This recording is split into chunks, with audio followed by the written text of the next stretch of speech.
Hey guys, it's Goosebumps Completionist, and welcome back to Goose Junkies episode 23, I believe. Yeah, we've done a lot of these by this point. We're glad to see you back, especially if you've watched us before. If you're new, welcome. Tonight we have something planned for you. It's the second part of our John Tron trilogy of reviews, where we look back at the episodes or stories that John Tron infamously flamed back in the day. And we've already covered Ghost Speech, and the second one we're covering is My Hairiest Adventure. And we've decided, since My Hairiest Adventure is a story themed around puberty and the tumultuous nature of growing older, we've decided to pick a semi-classic Disney Channel movie from 1999 called The 13th Year, which is very similar in concept. So we can't wait to talk about that. But of course, as always, we are joined together, BD and Micah. How are you guys doing tonight? Yo, yo, yo, people and patrons of the night. What's up? It's your boy BD, host of the Horror Tavern. I'm excited for this episode because obviously, as I've told a lot of you guys before, I got that dog in me, which is probably why Felicia used to walk me on a leash. Anyway, personal life aside, I'm excited to check out these, basically do a review for these because the 13th Year is actually a decom movie that I have never seen. It was a first time watch, which is funny because it came out in 1999, so this thing was rerunning every single year in the summer. But it avoided me, so I'm happy we got to it. And then, of course, I had to rewatch something that I could have gone my entire life without rewatching. So stay tuned for this video. How are you tonight, Micah? I'm doing good. As much like BD, 13th Year was a first time watch for me. Never even heard of that movie until Completionist brought it up. Like, didn't even know it existed. And yeah, it was fun. And also, My Hairiest Adventure, as I will get into more when we talk about it, is a very nostalgic book for me. Is it good? Nah. But I have a lot of memories with it. Yeah, My Hair's Adventure. I guess we'll go ahead and start you guys off with basing off the books here with My Harry's Adventure, the book. I'll say my memory with it real quick before I give it over to you, Micah. But I remember I was in my library, my local public library. I was around the age of 7 or 8, and they used to have a Goosebumps section like right in the front, and somebody had hidden My Harry's Adventure behind all the other books. I was like, why is this book hidden behind all of these? Like someone like on purpose put it in the back, like out of order. And I'm like, okay, let's let's pull this out and check it out. I remember reading it and I was just like, what am I reading? Like as a kid, and I didn't like it, and I did read it a couple of times, but it was usually out of like, if there was like a bunch of books already checked out, I'd pick it up reluctantly just to have something to read.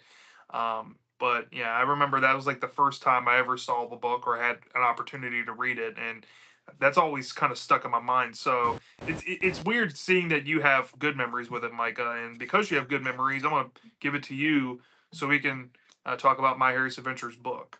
So whenever you're ready. So, all right. So first, before we get into the plot, I will say like one of my first memories with the book is my public library also had a Goosebumps section. They got rid of it now. There's like no Goosebumps books in my public library anymore, which is a sad thing. But originally they had like these rotating like bookshelves, and there had like a whole like line of Goosebumps books around there. And we'd go to the library every like week, I believe, in like my first grade. And I would always just like pull books from the shelf and just look at them and either be traumatized by them, like Night of the Living Dummy, or just be like confused and somewhat intrigued, like My Hairiest Adventure.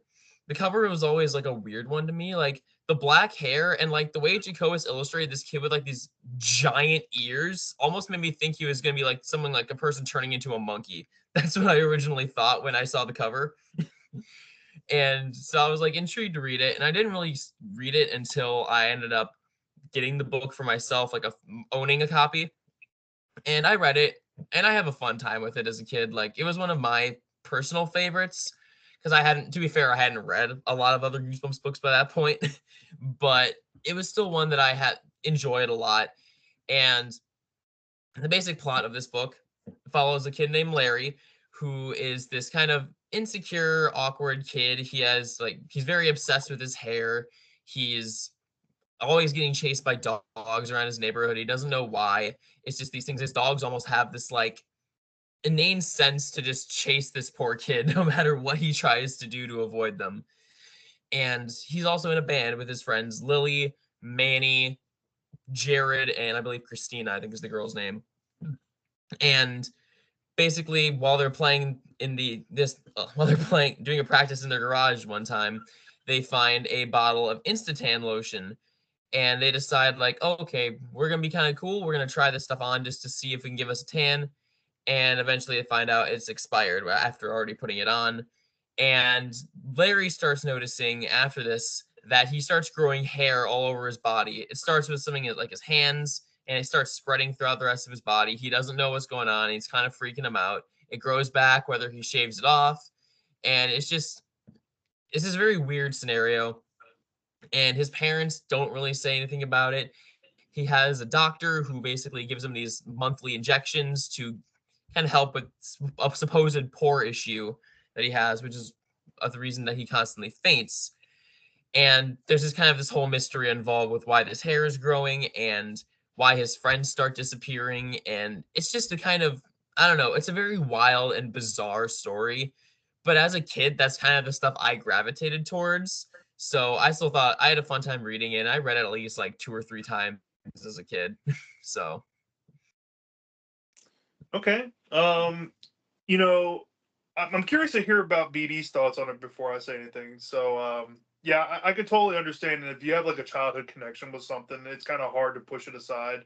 I still have that emotion with a few Goosebumps books myself, even though I find myself kind of looking at it like it's not as good as I thought it was when I was a kid, but I still have that nostalgia, bump for it. So I get where you're coming from. BD, let's hear your thoughts about my Hairiest Adventures book. So this was a book that was a first time read for me because as a kid, I always gravitated towards the Goosebumps books that had the iconic and scary covers such as You Can't Scare Me, Haunted Mask, Night of the Living Dummy, Werewolf of Fever Swamp. This one always had a really goofy and just not attractive cover as a kid, much like things like, Bad Hair Day and Camp Jelly Jam. Those things didn't attract me as a kid.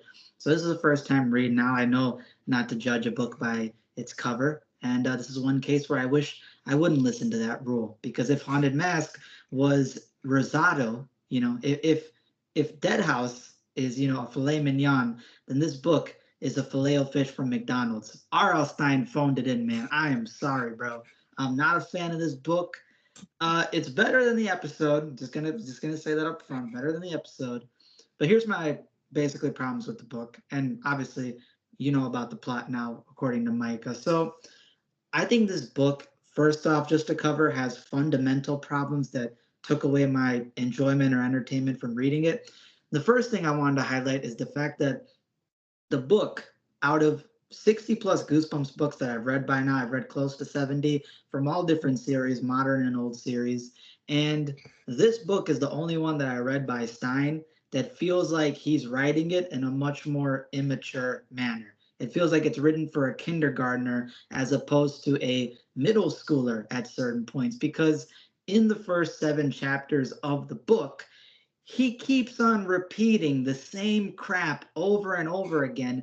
And it's not even repetitive in the sense that something that happens early in the plot will come back several chapters later. That's not like you see something in chapter 2 and it comes back again in chapter 14. No, literally, it happens again in the next half page. It happens again in the next chapter. One example of that. So the kids are having a snowball fight. It's winter in the town. They're having a snowball fight with each other and they're building a snowman. And then Larry finds the actual instant tan bottle by the dumpster of the neighbor's house, and he takes it and brings it in with his friends. They all try it on. You get that, iconic scene for the book. And then they go back out and they have the same exact snowball fight and the same exact building a snowman scene. And it's like, Stein, you just copy and pasted the same scene within a 1 chapter gap. And here is even a more egregious one. And this is repeated throughout the book. In page 27 and 28, in page 27 is when Larry basically goes to the bathroom and sees that he's got black fur all over his right hand. He starts freaking out. He starts getting scared. And he says, I can't let my friends see this because if they do, wallahi, I'm finished. They're going to roast me the rest of my life. And then Charlie's like basically like figuring out how he can get rid of it. And literally within the next half a page, he repeats once again, if they find out about this hand, wallahi, I'm finished. Stein, you just said that 7 sentences ago. Why are you repeating that? And that's a theme throughout the book. Larry always repeats, I'm scared of getting embarrassed, and my nickname is Harry Larry, and I hate it. I mean, this man repeats Harry Larry more than a SoundCloud rapper does in the hook of their songs. If Lil Pump is going Gucci Gang, Gucci Gang, Gucci Gang, Larry's always going Harry Larry, Harry Larry, Harry Larry, Harry Larry. Yo, my name is Larry. Yeah, bitch, I'm Harry. He repeats that shit throughout the entire book. Blood, shut up. We heard you the first 15 times. He repeats it throughout the entire book, and he's always getting embarrassed and flustered, which is a good quirk for a character, unless they repeat it more time than Felicia's broke up with me and stolen my money. He does this thing throughout the entire book, and it gets annoying. And then the plot of the book, not really much happens. I mean, I'm going to be honest with you. The entire book is literally hair grows on his body. He shaves it off, goes on with his life, tries rehearsing with his friends, finds more hair, shaves it off, rinse and repeat, no pun intended. That's the entire book. The only part of the book that I actually kind of enjoyed and I kind of appreciate is the last chapter. I think the fact that R.L. Stein taking a twist ending and making it a full chapter instead of one sentence at the end of the book is actually pretty interesting. And I like the reveal of how weird it is. Micah said this is one of the craziest books. That last chapter is the reason why you read it and you go, yo, what is this man smoking and how can I get some? That was a crazy last chapter for a Goosebumps book. And it actually makes it more interesting. It makes you reflect and think about what the lore behind the town is, what's actually going on. Of course, it never gets explained, and you have to make your own headcanon for what might be happening throughout all these different households and stuff. But it does help out the book. So overall, I give it a 3.5 out of 10, but it's a really boring book. I have so many fundamental issues with it, but that last chapter felt like a valiant effort to try to save it and make it more weird. So that's only the reason why I don't give it a doo-doo garbaggio. But this is a doggy garbaggio. I mean, this is a straight doggy bag piling up in the sun for a while. And that's my thoughts. You know, I have to, I'm going to respectfully disagree on one thing you said here, and that's the twist. Because, this is why this book is so divisive, actually. It's the last chapter of the book. It's make or break for pretty much anybody who ever reads it. Like, if you're on board with it all the way up until the twist, if it deflates for you, you probably hate the book. Normally. If you like it, you probably like the book also. So it's either or. I personally don't like the twist. And that's probably my biggest negative with it. Because like y'all said, you already know the plot, right? I think before I get into my positive with it, I'm going to lay into it a little bit. Okay, you already brought up that it's repetitive. It's ultra repetitive. You brought up the fact that Larry repeats, "Oh, my nickname's Harry Larry. Oh, I'm embarrassed." You know what? Another thing they do in this book that is ultra repetitive, and it's kind of ridiculous. There'll be very convenient scenes where Larry's put in public, in the public eye, and he randomly at that moment notices that his hair has come back, and he has to go. There's a scene in the classroom where he has to go to his locker and get his gloves, and then you see it later, a similar situation where he finds hair again and he has to go hide in the gymnasium locker room, run away, and he's at the climax of the story, even when he's at the Battle of the Bands competition. All of a sudden he starts growing hair there, and it's always in public when he's around people, and that's kind of a mechanism that's kind of missing. Like, what exactly is making Larry's hair grow? like is it just coming back by itself, or is it triggered by his insecurity? I think that that could be a mechanism that Stein could have played on, and that maybe this hair comes when his anxiety rises. That could have been a mechanic, but it's not quite explained. But that's just another thing that happens in the book, and it's come to like anytime he's around people, like, oh, here we go, he's about to grow some more hair and go run and hide. It's a running gag. But the twist involving the Deus Ex Machina and the big recontextualization of the whole book, where we figure out that this is a big spoiler of the book in case you haven't read it. So turn it off if you haven't. We find out that all the kids, or at least most of the kids, because there's two kids that actually weren't animals in the story, Christina and Jared, I think. But Manny, Lily, and Larry were all dog experiments. Yes, they were turned from dogs into humans by this doctor who created the serum, and for some reason, his workers decided to be a part of the experiment. I think they're actually workers; they're not volunteers in the book, if I'm not mistaken. As in the episode, you'll see a totally different answer. Well, you don't really get that answer unless you read the TV books precisely, but still, I just don't like that twist whatsoever. To me, I think they should have done a whole different idea. When I brought up like the anxiety triggers his hair growth, you already have the semi mystery of what's actually causing Larry to grow all this hair. He seems to think it's the lotion. Maybe it could be the shots that he's getting throughout the book from this doctor. It's green colored. It's kind of abnormal. There's something weird about that. Maybe he's getting to a certain age and puberty is making this reaction come out, way worse than it should. There's a lot to think that where the mind could take those ideas, but to have them be dogs, they don't, you got to look back to the beginning of the book where you have three or at least two noticeable Chekhov's guns introduced within like the first two chapters. And what a Chekhov's gun is, this is an inevitable part of the story that's going to be the release point essentially, or the result. So, like for example, the Battle of the Bands competition being mentioned in the beginning of the book, that's obviously going to be the climax, and then him getting chased by dogs. There has to be something a part of that because Stein and dogs. If you don't know anything, if you remember Ghost Beach, remember what how ghosts are detected by dogs. Okay, so if dogs are detecting you, you're obviously not human. So that's a running gag in Goosebumps, and that's a cheat sheet for you out there. It's predictable. It's a predictable book. You know where it's going to go, especially if you're a seasoned reader. I don't see how you do not see this stuff coming. Maybe not the way it is handled in the twist, but I hate the delivery of it.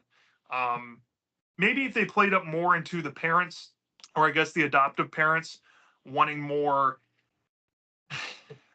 personal motives for doing this, like they can't have kids. Maybe they like put Larry through this for selfish reasons. They could have probably built on a more emotional angle there, but they didn't do it. And I don't know what's like really what Stein was trying to accomplish with this. For once, I can totally see. Now we're getting into positives. I know I just ranted for a little bit. I do see that Stein had an idea and he developed the idea. He stuck with Elaine and he made it about puberty. That's what he was going for. And for the most part, it delivers that in a subtle way, sometimes in a more overt way, sometimes. But at least there's setup and payoff to the ideas, and you can see the transparency there in the themes.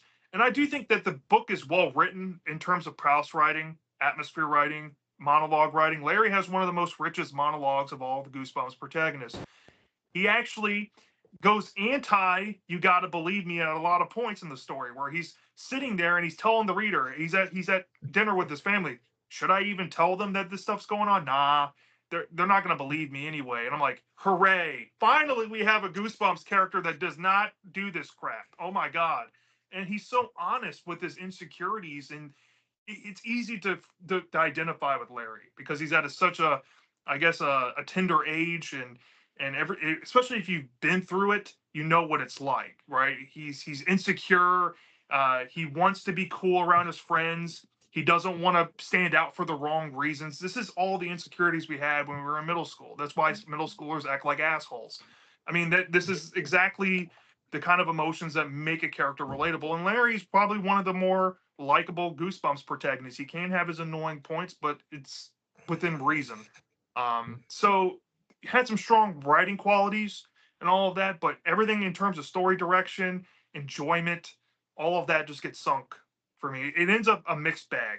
I probably give this about a 2.9 out of 5 stars or 5.8 out of 10.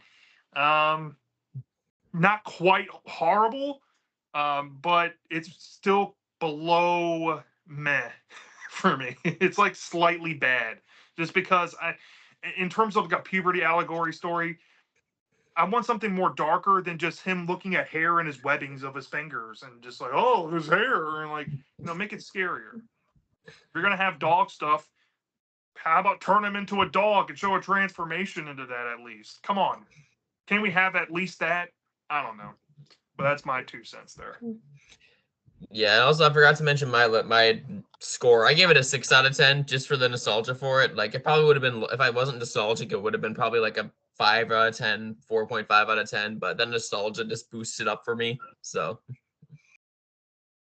like I said, I'm willing to be more nicer on the book because of the writing quality. Compared to other books I would say is bad, it's easily the best written bad book I've read in Goosebumps. But it's not bad for its writing, it's just bad for everything else. Or like, you know what I mean? It's just one of those things. So yeah, that's our thoughts on the book. Which I guess I'll take over the episode here because the episode is. So wait, let me say For this. what? Let's do Spongy first before we move on to the episode. Oh yeah, I'm sorry, Spongy. Since you're not here, it's hard to remember you sometimes. We will remember you, Sponge. All right, I got let's you listen back, to Spongy, Spongy's don't worry. thoughts, and then we'll segue into the episode off that. All right. Let's see what he thinks about the book. All right. Here we go. Okay. My Hairiest adventure book. Let's get this out of the way. This is one where they all turn out to be dogs or something. The reception of this book is interesting to me.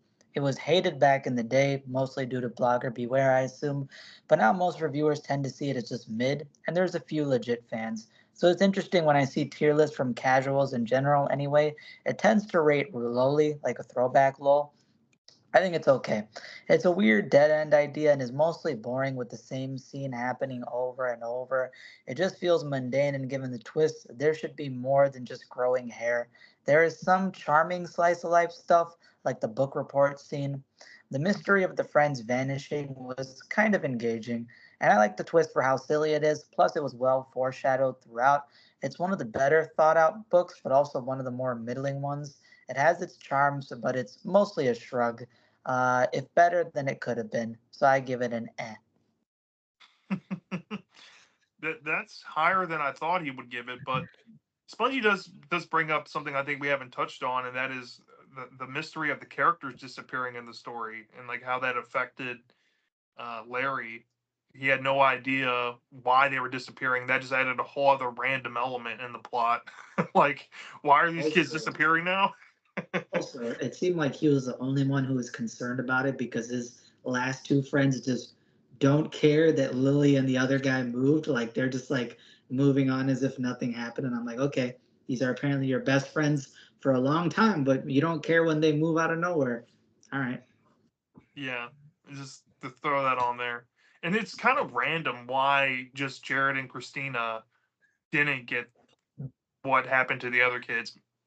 Possibly because they aren't experiments like the others, but it's still weird that Stein like completely wrote one character out of the book and their whole family, and then the other one we show them moving away. Like, and it's weird why that happens. Like, you would think that given the context of the ending, they've been a family unit for a long time. Why are they moving away?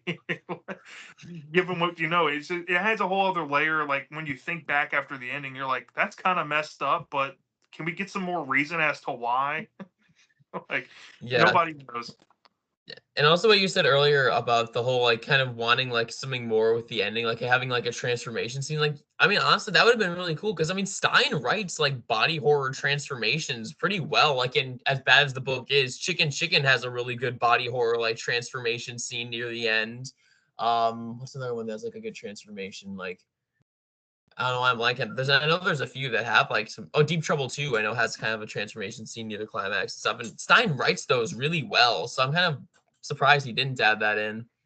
Plus the fact that Lily also literally jokes with Larry saying that, "Oh, I'm turning into a werewolf." So you literally could have made that into she's actually turning into like a were dog at a certain point because she literally jokes that she's morphing. So that never got turned into anything because she moved randomly out of nowhere before we got anything from her. So You also know, a whole different angle that could have made this book actually horror, and you can still have the same idea, but all you have to do is tweak this one part of it.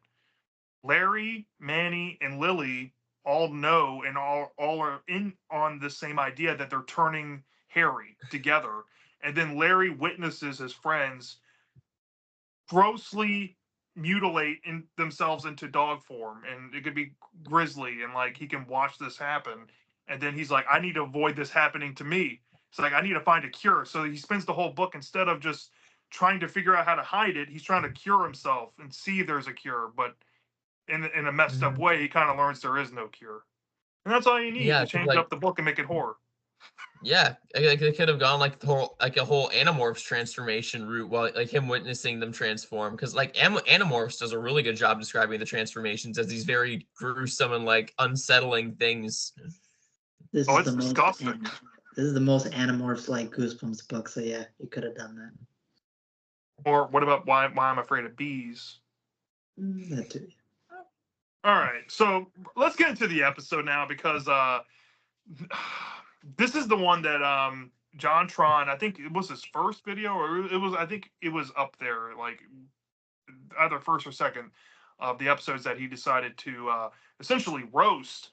And this video, I think, put My Hairiest Adventure back on the map in like the mainstream attention for Goosebumps, because I guarantee you, before JonTron made that video, count out there, if you're watching, on one hand, how many people talked about My Hairiest Adventures episode, like legitimately. I guarantee you there was not a lot of people, but bringing the attention kind of exposed an episode that shows a lot of the weaknesses from the 90s show full frontal. And the fact that this is a season 1 episode should make it like, you're supposed to learn from stuff like this, but sadly the show continued on with some similar ailments, as we'll probably cover in the future and have covered in the past. But My Hairiest Adventure, it's a big old piece of crap in my opinion. I mean, looking from the concept, it's essentially the book, right? Except this time there's some characters omitted because of budget. You cut out the winter theme, you cut out the Battle of the Bands, and you just have a linear, streamlined, cut the filler, cut the fat plot. It's just Larry. He is out one day about to go to band practice. He's being chased by dogs. He runs up into a tree until his friend Lily uh, gets the dogs to go away. They go to band practice in an abandoned house of all places. So you cut out, I think it was Jared's house in the book, and now they're going pretty much to abandoned homes and trespassing and breaking into property to do practice. So good job for teaching the kids good practices, Fox Kids. But they suck in this version. They're not like actually good or like casually good. They're made to be annoyingly bad, and the music is awful.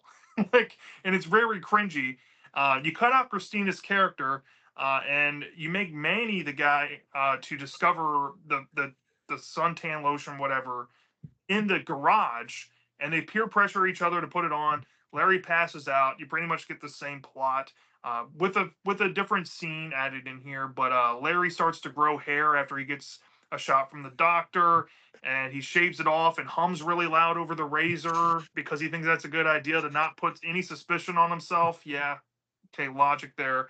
And he thinks he got rid of it, and he goes to his friend Lily soon after to talk with her about, have you been experiencing body hair? But he realizes that it's kind of awkward to ask that question. But she's more focused on finding Manny, who is not returning her phone calls. They find Manny's house. It's been abandoned. Nobody's in there. All of his stuff's in his room. And there's a real estate agent telling him to get out of the house. So, uh, because of the situation, Larry's flustered. He ends up at Lily's house, and there's a dinner scene that's not in the book where there's an awkward interaction where he starts to grow hair at the dinner table. He goes up to the bathroom again. He's like, oh, I can't shave it off. So he tries to leave the bathroom window and jump off a back porch. Yeah, pretty smart there, bud. Yeah, you're gonna break your ankle doing that. And he runs home, and his parents see that he's growing hair. And this time, they call the doctor immediately to come look at him. And the doctor says, it's just you're going through, adolescence, and it's just stress. It's going to go away. All this body hair is going to go away. Yeah. Because you know how pores operate. When you shave your hair off your body, it never comes back if you're not stressed. I wish that's how it operated, but it doesn't. This is not logical again. And Larry gives up at one point when he realizes that Lily's gone and she might be a dog now. And he goes to find Jared. He might be a dog, and nobody seems to believe him. And you get the ending. It's very similar to the book. I'm gonna keep it short and sweet with this. This episode's a piece of crap, dude. I mean, good God Almighty, we have flamed Are You Afraid of the Dark's acting time and time and time and time and time again. I don't think that there's a single Are You Afraid of the Dark episode that holds a fart candle to how bad Larry's actor is in this episode. Okay? He has to be the absolute worst kids horror actor of all time. The fact that Amos Crowley had to go through in editing an ADR 85% of the dialogue in this episode shows you how bad this kid is. He is awful. Lily's acting is awful. Jared's acting is awful. Manny might as well not even be in the episode. And even the scenes he is in, he's cringy. I mean, the music in this is bad. The editing is awful. The ADR is at an all-time noticeable. Everything about this is a downgrade to the book. And the book's already not good to begin with. So if you're a downgrade to it, you messed up. I literally have nothing positive to say about this episode, other than it's paced better than the book. You cut out the fat, but that is not an actual strength over the book, because in order for that to actually work, you have to at least be entertaining in the streamlining. All you did was fix the pace. You didn't fix the story, or you didn't bring actors or people that actually cared. I actually looked at the TV companion to see some facts on this episode. They apparently had a big old fuss trying to make this thing because of budgetary issues. So take that for what you will. But yeah, I hate this. I probably give it like a 1 out of 5 stars. It's the lowest score I ever give in kids horror, because I give a 1 point curve. So it earns a curve because I'm nice. But if that wasn't there, I'd probably give it like a 0.2 out of 5 stars. It's dog crap. It's down there as one of the worst things ever made in Goosebumps, in my opinion. And I know some people love it as a so bad it's good thing. And if you think that, you can go ahead and take it over, Micah. But yeah, that's just how I feel. So yeah, I've mentioned this when I was talking to you guys and talking in the Discord. This is my so bad it's good episode. Like, it's bad. It's horrible. Objectively, just watching the episode from an objective, critical standpoint, it's abominable. It's like, it's probably like on that level of Teacher's Pet with how bad it is. But unlike Teacher's Pet, I don't hate this episode because I have fun with how bad it is. Like, this is one of those episodes that I can find myself personally laughing at all of the cringy, bad stuff happening in it. That partially maybe because I'm thinking of some of the JonTron bits during that episode. But I don't know. There's just something that's just so entertaining about how awful it is. Like, just especially when I learned of the fact back when I was in Goosebumps crew, and we were doing the interview with Amos Crawley, and we learned that he did the ADR for Larry. That was so funny to me because I never realized that was a different guy. I always thought that was just the kid's voice. I realized it's Amos Crawley, and I'm like, holy crap. This kid was so awful, they had to get a different actor to dub all the lines.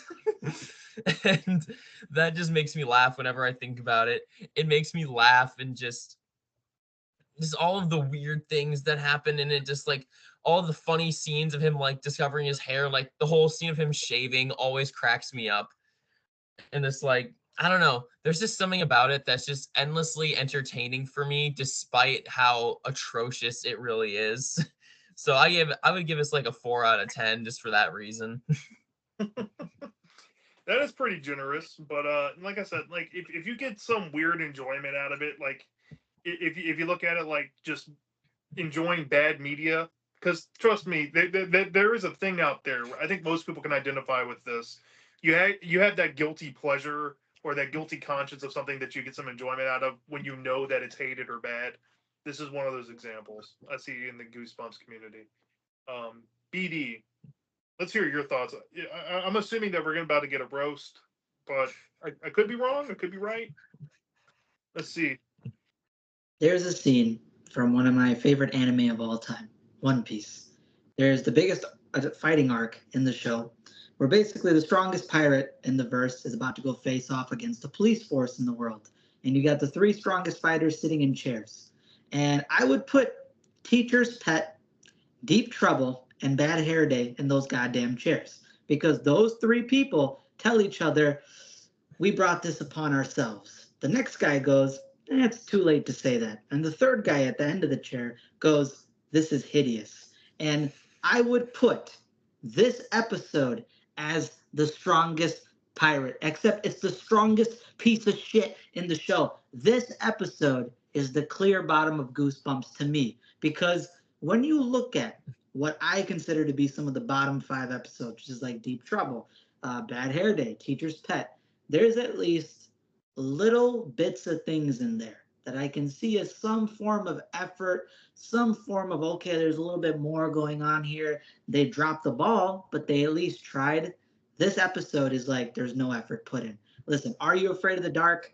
I'm sorry. Okay, I know I roast you guys. You got Salvation Army actors. It is what it is.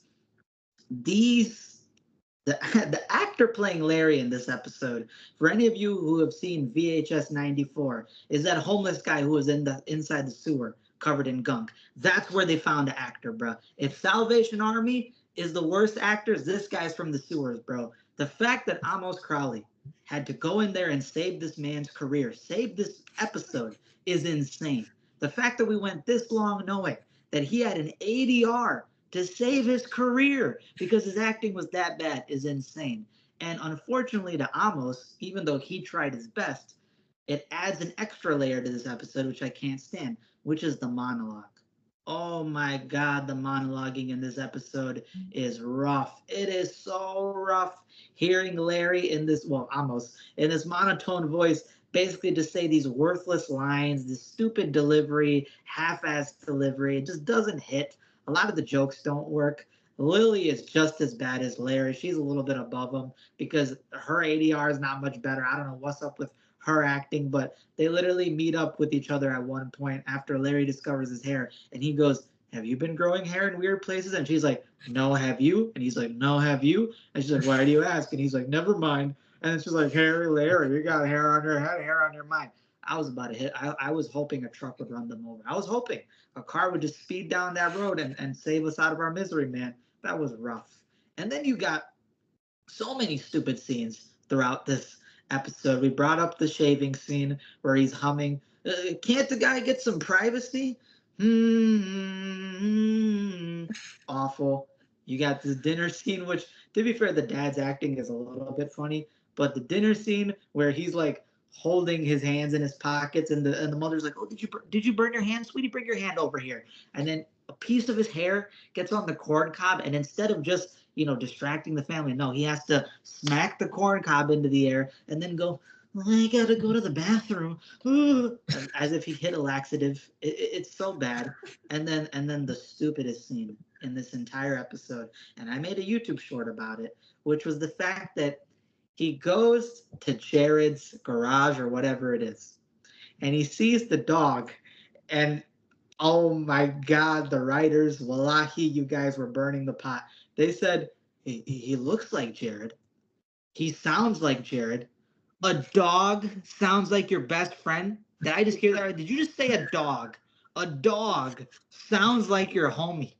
That is the most like mind-numbingly brain rot lobotomizing thing I've ever seen in a kid's horror show. And I thought it was supposed to be played off as funny, like it's supposed to be a punchline joke, but no, it's such a minute scene that most people forgot that this is even a scene in the episode. And when I brought it up, people were like, yeah, that is pretty stupid. Like the fact that they tried to get away with that, man, it's so bad. And the one thing I like about the book in comparison is the Battle of the Bands at least has a payoff. It at least plays a factor into the story, and the winter scene adds to the whole chase scenes with the dogs. There's actually a really good forest scene in the book where Larry's trying to find the suntan bottle. He meets this lonely, whimpering dog in the woods, and then he looks out, and there's all these glowing eyes of these dogs staring at him in the darkness, and they're hunting a rabbit. There's better scenes in the book. In the episode, the Battle of the Bands goes nowhere. Nowhere. Straight to Courage's crib. Nowhere. You got the winter scene being eliminated, so it's just this man is a klutz. And then on top of that, any creepy scene that you got involving like, the dogs in the woods, that's all taken out. And then by the end of the episode, they basically rushed the ending. The chapter ending was random, but the ending in the episode is even more rushed. And you can tell that they're rushing at the end to just clear things up. And honestly, by that point, even the Jasper scene was just like whatever. It's like the eye effects just made me laugh after watching it. So overall, yeah, I would give this just a flat out 1 out of 10, which is yes, a 0.5 out of 5 stars. This is the clear bottom of the show to me. I know some people find it so good that it's bad, or I mean, so bad that it's good. And I respect that. If you can find it funny, shout out to you. You guys enjoy what you do. I'm like that with One Day at Horrorland Part 2. But for me, this episode just didn't hit. And yeah, doo-doo, doggy, garbaggio. Yeah, I like a lot of things that you brought up here, like with the monologuing. That was definitely a season 1 thing they were doing, and it's so on brand with that season 1. And I'm kind of glad they got rid of the monologuing as the show went on, because that is so annoying, having to be told through a narrative without being shown. If you're on a visual medium of a television show, just pay the money and show it. And you brought up the fact that the ending is rushed. There's absolutely no climax at all in the episode. It just randomly ends. As the book, they had a climax with the Battle of the Bands. That was obvious. The obvious Chekhov's gun there. You're going to expect a climax, at least, with that. This is not a climax. You going to find Jared, and you see, because of the TV book, I'm explaining what the TV book, in case you haven't read it, what it explains. The guy there with the kid was auditioning for a birthday party. So this whole band tryout, it's for a birthday party, okay? But that's beyond the point. That's supposed to be the new climax? You're telling me that Larry going into a garage, finding Jared as a dog, and then running away after 30 seconds of being in there is a climax? Come on now, y'all. I mean, this episode, like BD said, there's nothing put into this. It is a piece of crap. They didn't give a crap about this episode. And you can make that argument that there's some later season episodes that are like this. I think this is by far the least effort they put in the show. Hands down. Hands down. And maybe they, I don't know, maybe they were forced to make this thing. Look, you could pick any other episode from season 2 or season 3 that got put off and replace it with My Hairiest Adventure. My Hairiest Adventure should have been in season 3 if I had any say in it. Because if you're going to make all these series of just low budget, we're just putting them out there to put them out there, that should have been My Hairiest Adventure in season 3. Go kill the show there. Don't kill it in season 1, and don't fill it with this dumb monologue. I'm sorry. It's bad. It's just horrible. Which brings me to Spongie's take on this, and I'm dreading this, but let's listen to what Spongie has to say. Let's see what the big man on campus has got for his review. All right. So here's Spongie's thoughts about the episode. Oh, God. I don't even want to read this. All right.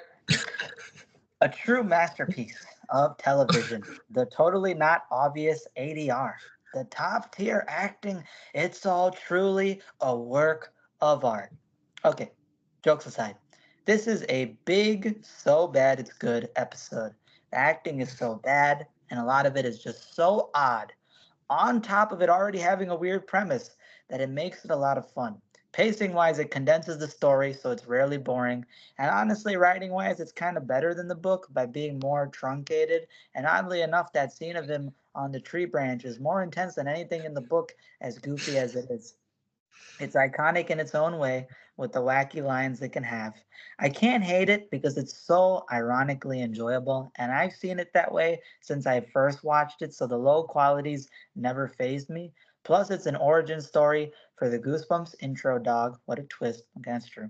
Overall, perhaps the best, worst episode. Also, shout out to Amos Crowley for being the actual ADR voice of Larry. Well, Yeah, if there's anything that is redeemable, even though I do think that they didn't do the best ADR job because there's obvious scenes, especially early on. You'll catch this where Larry's mouth is moving, but Amos's voice is not perfectly centered on the mouth, so he's like talking ahead of himself. But Amos is probably the most salvageable performance in this, even though he was in voice only. And I'm not going to knock him for it because he was just behind a microphone. He wasn't behind the lens being filmed here. So I also got But a like, slightly. I was gonna say I also got to slightly agree with Spongy on at least the fact that it's shortened. It's 21 minutes instead of the book because we were. This is a little behind the scenes info for this podcast episode. We were actually supposed to record a little bit earlier, but this book was so boring and so dragged on that it was taking me longer than expected to read it. But the episode again is 21 minutes. So the one positive I can give is you at least don't gotta suffer being dragged on. It's at least finishing pretty quickly. Even if you don't, even if you hate it like us, it's not gonna be something you have to put hours into. So I kind of agree with Spongy there. yeah, and I know Completionist mentioned this in his review for the episode, but a lot of people love to say season one was the best, and like, I don't know, season one had some phenomenal episodes in it, but it had some duds too. And honestly, it might be the worst season after season three, in my opinion, because like it has some of my least favorite episodes. Like it came from beneath the sink, and what else? Where are some really bad? There's a bunch of really either bad or mid episodes in season one, like Phantom of the Auditorium. It came from beneath the sink. Even Say Cheese and Die like isn't phenomenal in my opinion, but like it's just a very odd and rough season. There's some great stuff in there, but there's just some weird episodes that they threw in as well that really bring it down. it's a season. I think it's a season that is coveted by the two-parters. I think all the two-parters are iconic from season one Mhm. in their own right. I mean, you got Stay Out of the Basement, Welcome to Camp Nightmare, what is it, Night in Terror Tower, Werewolf of Fever Swamp, The Haunted Mask. The list goes on. I mean, like all those two-parters absolutely are classics. If you move that out and you go into single episodes, it's kind of like cherry picking for your you know I don't know, your four-leaf clover here because Yeah, it's it's like a crapshoot. yeah, like it's got some gems. It's got Girl Who Cried Monster and Piano Lessons Can Be Murder, but then in my opinion, Dummy 2. I love Dummy 2, but Dummy 2 has its fans, and season one, I definitely think the kinks I think they did work out was the monologuing. Oh yeah, you're missing Return of the Mummy. There you go. oh, There you go. There's another one. But getting rid of the monologuing, and then I think in season two onward, they definitely improved the ADR quality, minus a few hiccups like vampire breath, but for the most part, they did improve on that. So, but season one can be rough at times with those things. So I guess there's a clear, I want to say clear victory here because point wise, I think we us three would give the book correct. We would say the book is yep, better than the episode. Spongy likes yeah. the episode better because it's spongy, but I think our representative going into the 13th year is going to be the book safely. And we, like I said, we totally understand if you like the episode more. But BD, why don't you tell us about the 13th year since you haven't talked about the plot yet? Tell us your thoughts about it afterwards as well. So this is my first time watch of the 13th year, which is crazy because popular movie reran during the summer, and I was born in 2002. This movie came out in 1999, so this would have been rerunning plenty when I was a kid and I was on Disney Channel 24/7. So I'm surprised I never saw it. But this one, I'm happy I got to saw it. But let's talk about the plot first. So this movie opens up with this man who is a fisherman dozing off in the sun. He's out by the bay and he basically ends up seeing this large fish, what looks like to be 100-pound fish that's swimming through the water. It's got like glimmering silvery skin from what he can see of the tail, and he decides, all right, this is my big catch. I'm gonna go after it. I'm gonna go chase it, and he decides to try to catch it and track it down. And you see off the rip, it is not a fish. It is a mermaid. And she's actually a mother because she has a little baby in her hands that she's carrying through the water and trying to escape from the fisherman. And then it's a good looking mermaid mom, by the way. Hear me out. Overall, she's basically trying to escape, and she decides, you know what, if I can't avoid the fisherman because this guy is very much determined, she decides that she actually ends up putting the baby inside of a little net on this boat as for protection, and then she tries to make a getaway escape and try to lead the fisherman away from her baby so that way it would be protected. And she reveals herself to the fisherman. The fisherman freaks out. He's like, whoa, an actual mermaid. This is beautiful. Like, I'm going to become famous. I'm going to become rich off this. It's the discovery of a lifetime. And then his boat crashes comically into the shore. And as he's basically in the rubble, he goes, wow, that was the sight of a lifetime. And you cut to 13 years later, and you see this tiki cruise boat, and you realize that this is a cruise boat that patrols around the bay of the town, and you get introduced to these parents who are actually the foster parents of that child, the little baby merman who was left behind inside of the net, and now he's turning 13 years old. The dad is played by Dave Collier, which I was very hyped to see because I'm like, this guy looks familiar, and I'm like, oh shit, that's Joey from Full House, my goat. And seeing him in this, playing a more toned down role, but he still got that charm that he had in Full House. So great seeing him as the dad figure. You have the mom as well. She's got her charm to her as well. And you got the son. And the son is basically this star athlete in the Bay Middle School swim team because they got a swim team, the Marlins. They're very competitive. They got a competition going on, and he's a well regarded swimmer in that team. He's actually the second best, and he's got a little rival with them on the team. And he's one of the most popular kids in school.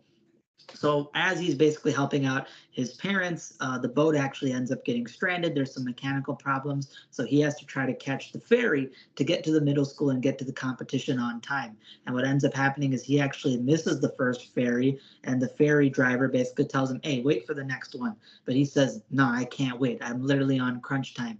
And you see him swim his ass off to the next ferry. I mean, he jumps into the ocean, starts swimming proficiently, makes it onto the ferry, and then he runs to the school, takes off his clothes, and gets ready to enter into the swimming competition. You see a girl who might be a potential love interest for him, and as he competes in the swimming competition, he actually places second. He gets beaten by his rival. He's a little bit down. He kind of feels like he got cheated.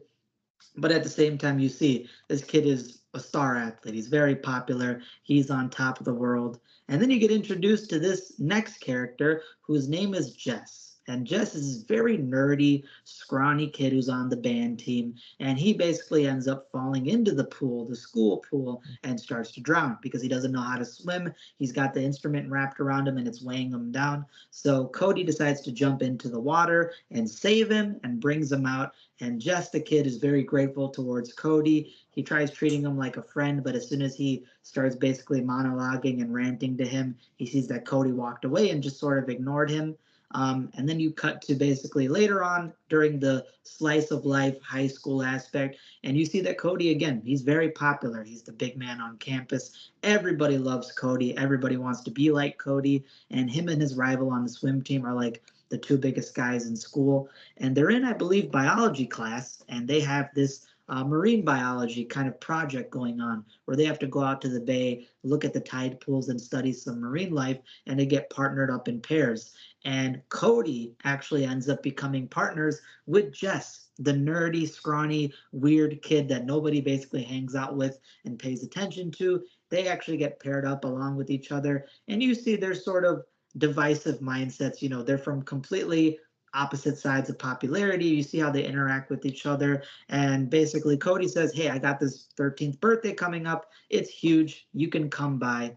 And that's where their sort of friendship starts to begin and blossom from then on. Because at the birthday party, you get introduced to Cody. He ends up having a kiss with his love interest, and something weird, really weird happens where he kisses the girl, and there's this bright spark that just pops off on his and her lips. And you're thought to believe that something weird may have happened, maybe something triggered by them making contact with each other.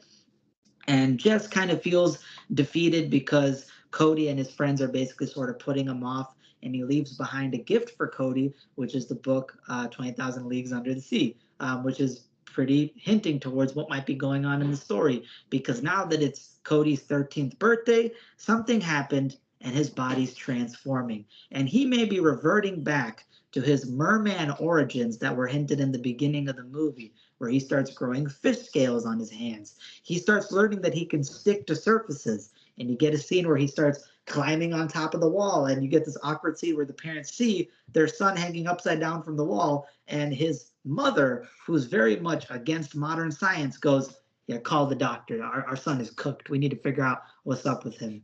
And as the story continues, Cody builds a relationship with Jess because Jess's dad turns out to be the fisherman who was hunting his mom back in the day. So you find out that Jess and Cody may be getting an unlikely friendship. Jess may help out. Cody learn more about his origins and his story, and they have to figure a way to help out Cody and potentially reunite with who he truly is on the inside. And that's essentially the 13th year. This is a coming of age story in the most decom fashion possible. I mean, the one thing I like about this movie is the main character is actually not nerdy. The main character himself is not that wimp that grows into this Giga Chad that, you know, is typical of coming of age stories. No, he's a Giga Chad off the rip. He's extremely popular. He's extremely athletic. He's on top of the world. And the side character, Jess, is your more typical protagonist who ends up taking a side role, who has to teach Cody how to be more understanding, how to be more open to the world, and sort of help build his character. Kind of like, if you think about it, Simba meeting, you know, Pumbaa and the other guy in Lion King, where, you know, Simba is this on top of the world type of guy. He's this main character who everybody loves, and he has to learn to become more humble. So he meets people who makes him more humble. That's the dynamic between Cody and Jess, and I think it's a good friendship and underlying mentorship kind of relationship. I think all the actors and actresses in this movie do a good job. I think Cody is a pretty charming main character. Jess does a good job for his role. He's got some corny lines, but he delivers them in a pretty funny way, and he's got some good moments later in the movie. One of the scenes that Jess is like, it's the most Chad Thundercock scene in the movie, where he's basically almost drowned after potentially saving Cody's mom, the mermaid, from getting hooked in a net.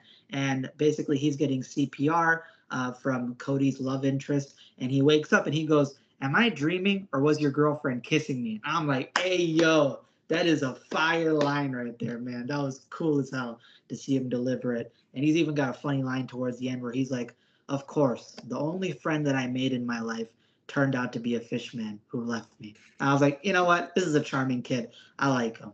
And the funny thing about this movie, too, which had a weird sense of relatability to me, is Cody looks like my best friend's little brother. And he looks so uncanny to my best friend's little brother that I literally brought my mom into the room and I said, "Mom, doesn't this look like that guy?" And she started laughing because she noticed, yeah, they look identical. And Cody's mom is also against modern science. My best friend's mom is into burning sage, and she's into, you know, that type of world. So it was a more relatable movie to me than I expected. And I like the body horror where it is. I mean, it's not the biggest body horror, but there's scenes where Cody starts getting like fins protruding out of his arms that look like blades, and it looks so creepy. The actual skin itself, if you got like tryphobia or that kind of stuff, it can bother you seeing all those different scales on his body. You even have some depictions of false mermaids inside of Jess's dad's house that are very, very creepy. They look like monsters in there. And overall, as corny as the movie is with its theme of uniting families, of being true to yourself, that sort of coming of age story. I thought it was pretty well done. I thought that the scene between the mermaid mother and his real mother at the end was actually really mature and super touching. The fact that his adoptive mother basically has to go into the situation where I love my kids so much that I have to set them free. I have to do the right thing. And of course, he doesn't leave permanently. He's going to come back. But the fact that she has to kind of deal on the inside that I might lose my adoptive son to his real biological mother and I may never see him again, but she decides to do it anyway for his benefit. That's really touching. I like the way it's done. And even his love interest, who looks a lot like Catherine Long, she's pretty good because she learns, you know what? Even though this guy that I thought was super popular is in a bad situation, I shouldn't leave him. If I leave him, I'm betraying him. I'm not there for him. I'm supposed to be his pillar. And she ends up coming through at the end and helping out his friend, helping him out. It's really touching. And the best character development in this movie is Jess. Jess goes from the underdog into the big man on campus. The scene where he saves Cody's mom, the mermaid, inside of the net is really awesome because Jess didn't know how to swim. And he ended up getting tutored by Cody in turn of helping Cody find out about his merman origin. So he actually dives straight up into the ocean, not a kiddie pool, not the swimming pool at the school. No, he dives into the literal ocean where he could potentially drown, and he ends up risking his life. He almost does end up drowning until he gets saved. So that's one of the most heroic moments in the movie. I thought that that was really well done. And overall, I'd give this film an 8 out of 10. Is it the best thing you ever seen? No, it has a couple slow points. It's got some bad visual effects towards the end involving Cody jumping out of the water with his fin. But overall, I thought that it had a good moral, it had good acting, it had good lessons, and the transformation scenes for what they are pretty scary for DCOM standards. So yeah, good movie. Yeah, great synopsis and points there, BD. I guess I'll share my thoughts real quick on it because I have a lot to say about this movie.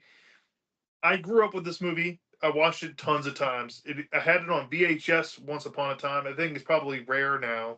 Probably cost you about $100 to even get one. But I used to watch it a lot, especially in the summertime. And it's funny that we're kind of bringing this up against My Hairiest Adventure because essentially this movie is if you took My Hairiest Adventure, Deep Trouble, and then some decom tropes, and you put them into a blender. That's essentially what you're going to expect out of this. So if you like Deep Trouble out there, you might try this because this is a mermaid movie. If you couldn't tell, but I want to say what I like about the movie first. What I really adore about this film is that it does play in that pseudo superhero super I mean I shouldn't say super but I should say pseudo horror body horror kind of thing. It's not your typical horror story. It's not played up to be scary, but what makes it scary is what Cody's experiencing. He feels like kind of like how Larry felt in My Hair's Adventure. He's trying to suppress it. He's trying to hide it because he's not necessarily embarrassed, but he can't do anything about it, and he doesn't want to be exposed as this freak because he actually is a freak, unlike Larry just having body hair. But in the case for Cody, they gave him powers, which I don't necessarily think they really needed in the story. Like the whole sticking to the walls and the electricity powers that he has is all for things that happen later in the story. He needs to be stuck to walls so he can hide from that rival guy in the locker room. He needs electricity powers so he can save Jess in the end and revive him. But you could have used CPR there. You could have just left the whole building and you didn't have to stick to a wall. What I think they could have tweaked here to make it a full-on horror story is that he starts to slowly turn into a merman, but as the story goes along, it gets harder and harder to turn back. So he's stuck like this, and you just watch him slowly keep morphing. And there's a scene that still creeps me out is where it's near the beginning point of the climax, and he's starting to feel ill because he hasn't been in water, and he looks down at his foot, and you see this morphing sequence, a la Goosebumps level budget here, but his foot morphs into a fin, and that scared me to death. And as a kid, I used to think that was gross. I don't know if thalassophobia still plays a role in this, but it creeped me out here too as an adult, and I have to tip my hat to them. They're managed to actually pull off some decent body horror here. And this was written in like a Goosebumps book. I think that would have creeped kids out if they would have read something like that. So, and not to knock the makeup effects artist too much, but it did look cheap, especially in the hand. It looked like hand glitter. It looked like they just put glitter and glue on it sometimes, and then sometimes there'd be actual scales. It was inconsistent with the budget, but they tried. Um, for me, the acting, I've seen a lot of people, especially on YouTube, beat up the acting. I don't necessarily mind Cody and his girlfriend or even Jess's acting at points, but they do get that, it's kind of bad acting. Not for me. It's not the greatest acting in the world, especially, even from Disney Channel standards. But I do like how the story unfolds and how it's written. I think you hit the nail on the head, BD. It's a solid coming of age story. And for a puberty themed story, where it's obviously playing on that. He's turning 13. The whole growing fins is a metaphor for growing body hair. We get it, but it's not beat over your head. It's actually, there's other elements playing into it that make it more supernatural. Like this stuff isn't just your average puberty story. It's not something like the My Hairiest Adventure episode where you have those awkward conversations with Lily and Larry about growing body hair. And it's not like that. It's completely different. It's a more subtle take on the idea, and for what it's worth, it had a decent setting to it. It was atmospheric. There's some really good water shots in the movie that I was kind of surprised have held up very well. And yeah, I'd probably give this movie a decent rating, like a 3.3 out of 5 stars. But then again, a lot of these kids' horror movies tend to rate that low. It's just trying to stretch out an idea that probably fares better as a 40-minute episode into an hour and a half long movie kind of shows sometimes. Um, you have some cliche moments here, but some good character development, like you said with Jess, some good moments and emotional moments with the mom and the mermaid mom, and yeah, it was a decent time. All right, Micah, what's your thoughts on it? I thought this movie was okay. I mean, I'm not a big mermaid thing. I'm not a big fan of like mermaid stuff, so that kind of tanked it a little bit for me personally.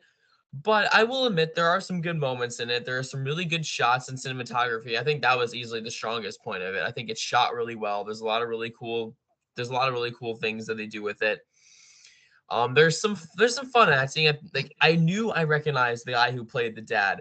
I didn't know where I recognized him from, but I knew he looked familiar. And the instant BD pointed out it was David Collier, I almost face palm myself for not picking that up because I used to watch Full House a lot. But so that was fun seeing him in there. I think there is some fun acting.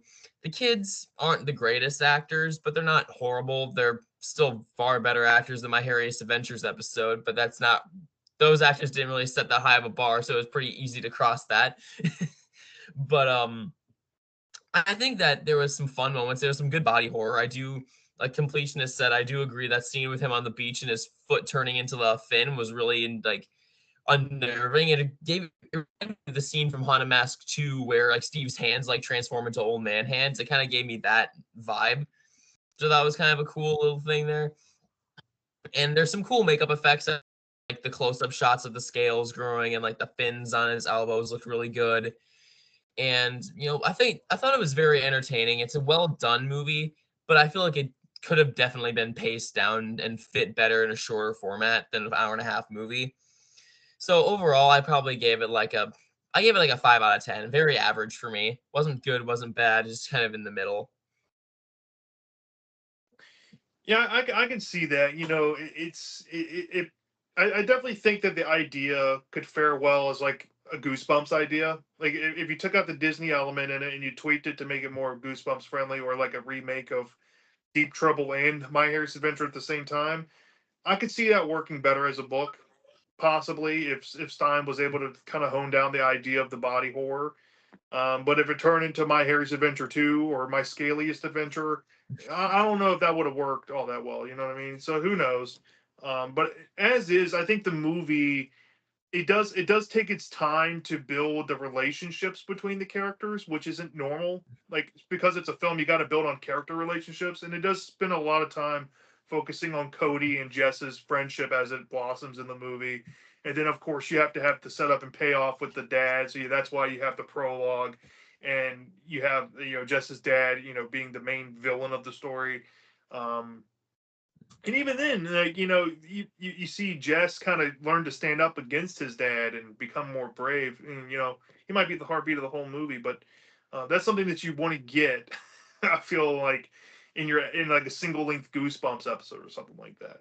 Um, but yeah, I'm curious to hear Spongy's thoughts on this because I know how much he loves Disney Channel movies, and I want to see if he likes this more than My Harry's Adventures episode. All right, let's see his thoughts. Okay, so he says, for the 13th year, this is taken from my 2018 blog review, truncated for clarity. This movie was totally fine. It's about the same as I remembered it being. Not great, but perfectly enjoyable for what it is. My main problem is that it can drag in the middle as it meanders a bit. There are some dumb parts with people doing weird things, and I wouldn't say the characters are especially great or anything. Also, the acting isn't great at times. There's some things that could have been fleshed out more, but despite that, I enjoyed this fine. The atmosphere really makes this one stand out, and there's something about the music, especially, that makes this rather calming um, and enjoyable to watch. It helps create some solid scenes, especially in the third act. I also like the coming of age element this has with him dealing with the merman puberty. It's not perfectly done, but the story's a mostly fine one. The friendship he has with Jess is decently handled, and what they do with Jess's dad at the end is pretty interesting. The stuff with Sam is mostly kind of pointless, though. It's not the best classic era decom, but there's worse, so it's fine. Watch out for Kristen Stewart's first film role as a kid at the water fountain in the background of a scene. Wow, I'm surprised you caught that. I didn't even know that. Shout out to Kristen Stewart. The fact that she's in the movie gives them more street cred, right? Like, Um, but yeah, I have to agree with Spongy. When you look at classic era DComs, I don't know how many you guys have seen collectively, but this came out around the same time that's the original Halloween Town came out. This would, of course, be followed up, with the Halloween DComs that would come later, like Phantom of the Megaplex and Mom's Got a Date with a Vampire and the Scream Team. And then you even have other movies like Smart House, which is kind of in this camp of like pseudo kids horror, kind of, where you have kids horror elements in the story that could be scary, um, but it's not billed to be horror. You know what I mean? It feels kind of weird to be talking about it in the kids horror way now that I'm thinking about it as well. But I think if you look at it from the lens that we are, I think it could make it a little more enjoyable because if you go into it looking for the body horror, you can kind of appreciate if you're able to plug yourself into Cody's character and see what he's experiencing. I think it does register as horror. Do you guys have anything else you want to add to the movie before we get into which one we think is better? I was gonna say also before we get into Spongy's comparison, because I have it pulled up. I was gonna say also, if you like Deep Trouble, I think you can also appreciate this movie as well. Because if you like the whole idea of like, and I'm kind of touchy on this. It depends on how it's executed, but the whole idea of like monsters and races sometimes just being like misunderstood creatures, misunderstood animals. I think this is one of the movies that does a pretty good job at that. Of course, mermaids are half human, so if you like the fact in Deep Trouble that those mermaids, basically the mermaid and their race basically got humanized, I think you'll enjoy this movie as well. That's sort of touchy because there's some kids horror works that I think do that in a really bad way. But this is one of those ones that is pretty good for what it is. Yeah, good And, point. Good point. and then this is comparison. So he says, geez, this is touchy. Okay, so the 13th year is better by having a more serious ish take on the puberty thing while Hairiest doesn't go too deep into it. 13th at least shows him going through all this and finding out about his mermaid self while Larry just grows hair. Hairiest is just a metaphor and has no coming of age ambitions. I feel like it could have done more if Stein was, if Stein decided to build it differently. As it is, Hairiest is mostly there. 13th year is nothing too special, but it does have more to it. But man, the Hairiest episode is the most fun out of these. So in terms of the book, 13th is better, but overall, the Hairiest adventure episode is the one I enjoyed the most. So take that for what it's worth, lol. Fair point. I'm not going to disagree with that because I could see why you would find the most enjoyment out of that. Because if it makes you, if it tickles your heart, it makes you laugh, it makes you feel a certain way. I get it. Sometimes emotions overtake. Looking at it from a critical point of view. Um, so fair enough. BD, what's your thoughts? Which one do you think is better? So this is a landslide victory for me, pretty much. Only because I don't hold Hairiest to a high regard in terms of the episode. The book, I think, is more like Disney Channel material. I think that the book could be reworked into potentially a decom kind of movie. But for me, I think that the 13th year is just overall a good package of a story. There's things that I think could be better. It's definitely got some wasted potential, especially I think some of the body horror could have been more fleshed out and better, as we brought up. But I think as a story, as a whole, 13th Year has the depth to it. You got a lot of character exploration. I think that although the acting is not the best, the relationships that the characters have between each other is pretty charming and enjoyable. I have a fun time with the movie, and I think that it's got some good moral lessons towards the end. And I think that the climax is pretty good just for basically tying up all the different character stories, because there's a lot of characters in the movie, and outside of the rival, I think that all the characters got a pretty good finale and climax for each of their respective stories. So I'd give it to 13th Year. Fair enough. Fair enough. Micah, which one do you think is better? So again, for like in terms of we're just looking at quality, 13th Year would be better just overall. If we're looking at it solely from a critical mind. But for me, my winner is the My Hairiest Adventure book, just because it was one of my favorites growing up. I have a ton of nostalgia for it, as I mentioned earlier, and that's just something that 13th Year just doesn't really have for me. So I feel like that factor just kind of inches My Hairiest Adventures book to the top for me personally. Yeah, like I said, I think this is one of the episodes where I totally get everybody's perspective. If you think the episode is your favorite, My Harris book is your favorite, or 13th Year is your favorite in this scenario. For me, you looking at an enjoyment perspective, I don't really enjoy My Harris Adventure book or episode all that much. As the case for 13th Year, I do enjoy it, but it's not the greatest thing ever either. You know what I mean? So, in enjoyment wise, I would give it to 13th Year, but also constructively, I think 13th Year is a much more polished idea, especially when you're looking at two things with both of these stories, right? They're both puberty allegories, and they're both coming of age. So you're trying to come across as a coming of age story themed about puberty. Which one does it better? It's obvious it's going to 13th Year. My Harry's Adventure, it doesn't really stay in its lane all too much. Stein had the idea for a puberty allegory, and it's trying to be coming of age and had these touching moments, but it becomes repetitious. It becomes more forced in there. It becomes more predictable, cliche.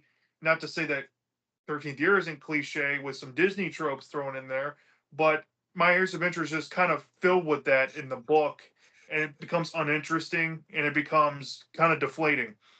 The episode is just horrendously made, and you can love it for being outright horrendous. I mean, it's like a mom who loves all of her children, but you can have a child that looks like Quasimodo. You're still going to love your own kid, right? That's what happens sometimes, unfortunately, out there. Sorry if if you take offense to that comment, but that's literally what it's probably like. If you enjoy My Harry's Adventures episode, you love your kid like you love your kid if you look like Quasimodo. That's seriously what it's like.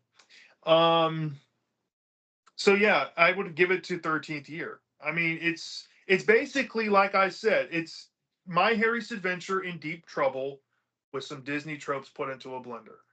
There's nothing that you can't get in My Harry's Adventure that's not in, or there's nothing that you can get in My Harry's Adventure that's not in the 13th Year in terms of what it offers. I think Larry and Cody are very comparable characters, especially when we're looking at the book and the movie. They have distinct, I guess, arcs, but Cody's is more kind of discovering who he was born to be. As in Larry, he doesn't really try to learn what he is. He just kind of stumbles into it. So it's not really self-discovery or anything. You don't really get that well constructed narrative. And like I said, My Hairiest Adventure, all you needed to do was tweak the element where Larry knew that his friends were all turning into dogs as well, and it became more about a story about preservation and trying to save your humanity and not lose it. That's what My Hairiest Adventure should have been. And I think it probably would have registered a whole lot better for the community. And I think Stein can write good stories themed like that about preservation. I mean, look at the Haunted Mask 2, for example. That's a story about preservation. At the end of the day, Steve realized being old sucks. He wants to save himself, but he has to do something to get that. But it still has preservation in its veins. BD, you have something you want to add? Yeah, I was going to make a concluding point too that I think that 13th Year also has something that Hairiest Adventures book could have easily taken and ran with in terms of the climax, which is that the whole thing I like about 13th Year's climax involving the competitive swimming team is that that competition is comparable to the Battle of the Bands thing, except the Battle of the Bands is Larry doesn't want to participate in it, but his friends are pressuring him into doing it. Meanwhile, in 13th Year, everybody's telling him don't do it because you're going to get revealed as a freak show and it's going to be bad for you. But he's like, no, because he thinks that it might be his true purpose. He doesn't want to let down his team. So you easily could have had a thing where Larry, the entire book, he's always saying, I'm always embarrassed. People point and laugh at him. People make fun of him. So you easily could have made this big crescendo scene in the Battle of the Bands where he is a freak. He's got hair all over him and his band is doing badly, but then he starts playing good and then he starts, being proud of who he is. And even though maybe you can keep the people pointing and laughing at him for whatever reason, but he's happy. He's happy finally that he broke out of his shell, even if it felt uncomfortable at first. So that felt like a missed opportunity where you could have made Larry basically come to terms that I want to do this instead of feeling like, oh, I'm being dragged into this and then having the whole nervous breakdown once again, which is just, there's no character arc in that. That is a good point. That is a good point. All you need to do is just change the growth of Larry and make him come to realize that he's just going to live with it, and that this is something he can't change, and he's going to have to, just be himself and hope that people can look through the fur to see who he really is. That is kind of a forced cliche idea, but if you're not going for a scary story and you're going for a more lighthearted story that you're not supposed to really take seriously and more melodramatically, I guess that kind of works as some deprecation to it all, where he learns to kind of just stop whining and just live, which is a good message for teens because when you're going through puberty, what do you do a lot of? Whining, being insecure, being giving people backlash and sass. You don't need to be that. You need to grow out of it and just learn to grow up. So that's a good message. I like that idea actually. I don't know how it would have hit, but I can't see why it wouldn't work better. So there you go. So I guess by plurality, because me and BD make a plurality here, Disney Channel barely beats Goosebumps here. So yeah, we Disney Channel's first, I think, win over Goosebumps. It might be the only time that ever happens. Who knows? But I think it can go all over the place with these stories. I could solely see the camps of, oh, I like Harry's episode better, I like the book better, or I like this movie better. It's one of those things, and I think we all understand. And if you made it through all the way here, please let us know down in the comment section if you've seen these, if you've read these, which one do you love more? And since we're not doing a discussion tonight, we just want to remind you that we're going to be continuing the final installment of the JonTron trilogy for our next episode. We're going to be looking at the final episode that JonTron ever flamed on YouTube, and that is Don't Go to Sleep. And we're going to be facing off that classic original 62 story against an Are You Afraid of the Dark episode known as The Tale of the Wisdom Glass, which I mentioned in the last podcast outro that though both of those episodes for those perspective stories have the same main character actor. So that's going to be a very weird thing to notice when we get to this next episode, because I don't think we've had that happen before. maybe since Say Cheese and Die and Curious Camera. But yeah, we'll get into that when we get to it. Until next time, please take the time out of your day if you can to drop a like on this video. You can follow me if you like. Subscribe to this channel where you can get all the Goosejunkies episodes. I have a playlist where you can catch up on your episodes if you're new or you haven't seen them all. And also, please take the time to go sub up these two kind fellows, the Horror Tavern and the Ultimate Goosebumps. Man, these guys are incredible. I want to thank them each and every time they come on this podcast and just talk kids horror. I think it's a good outlet, and I'm just happy that we get to talk about things that we love on here. So I'll have all their information in the description and in the comment section down below. And I'll also put Spongie's information down there too. Please go follow Spongie on his Twitter and follow his blog. He's a great guy too. So yeah, that concludes tonight's episode, and we hope that you all take care, and we will see you very soon. Deuces.